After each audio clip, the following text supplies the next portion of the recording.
obviously aren't getting circulated to the large amount of youth that aren't participating.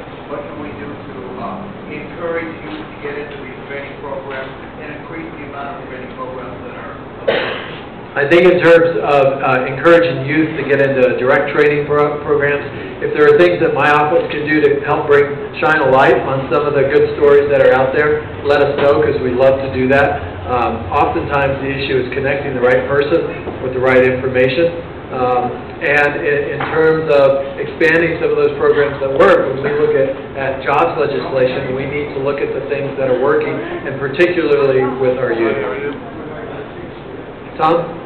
So, thank you, Mark. I wanted to follow up on the Supreme Court decision about Citizens United. So, as part of the legislative pushback on that, could we finally get a vote on the public financing of elections, or election shall bill as part of that? Will that come to the floor? We are pushing very hard to try to get that to the floor, and I think that if you asked me that 2 months ago, I probably would have said before the decision that we're not having a lot of luck getting it to the floor. Since that decision, we have a lot of renewed interest. We have additional people looking at signing on the legislation. We've been able to press that not only with John Larson, but with the rest of leadership and say, you know, this is a great piece of legislation that helps fix this at the fundamental level. And so I'm having had the experience with public financing that I had in Albuquerque. It's one of the reasons why I was an original co-sponsor on that legislation. I'm more optimistic than ever, and we're going to be pushing hard to try and get an up or down vote on the House floor.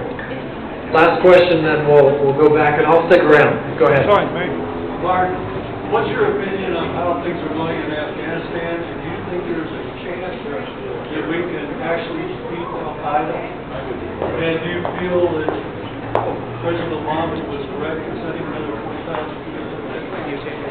Great question, and the question is basically the global situation in Afghanistan. There is nothing that keeps me up late at night more often than that very question. I'm planning on going to Afghanistan later in the spring, during the poppy season. Because honestly, you want to see the problem in action, and part of the problem is there's not an economy there besides the poppies, and that's a huge part of what maintains the tribal infrastructure in a way that doesn't allow for a more pan-Afghan solution. It is not an easy situation over there. I think we spun our wheels for years with really bad policies that seep down to the local level. When I talk to people who've been on the ground over there, including some of our National Guard troops from here in New Mexico, it was a bunker mentality for those years.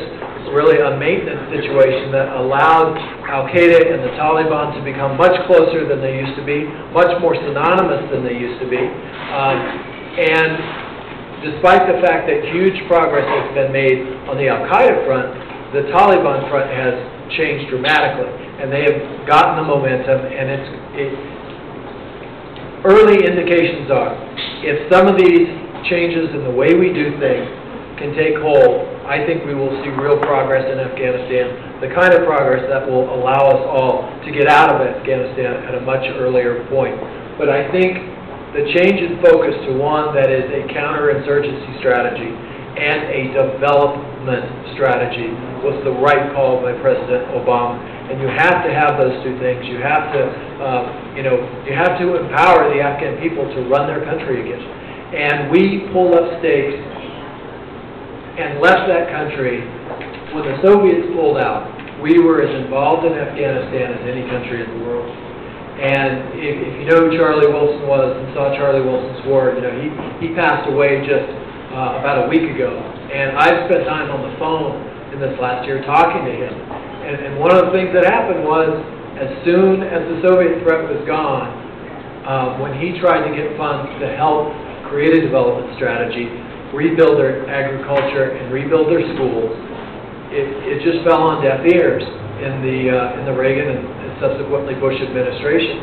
And as a result, in that no man's land, which is far more uncontrollable between Pakistan and Afghanistan than anything we see in Sudan, than anything we see in Yemen, this thing called Al-Qaeda was created and grew. And I think if we're going to be secure in the long term, we're going to need an Afghanistan that is not going to be perfect, but that can stand on its own 2 feet and actually be ruled by Afghans.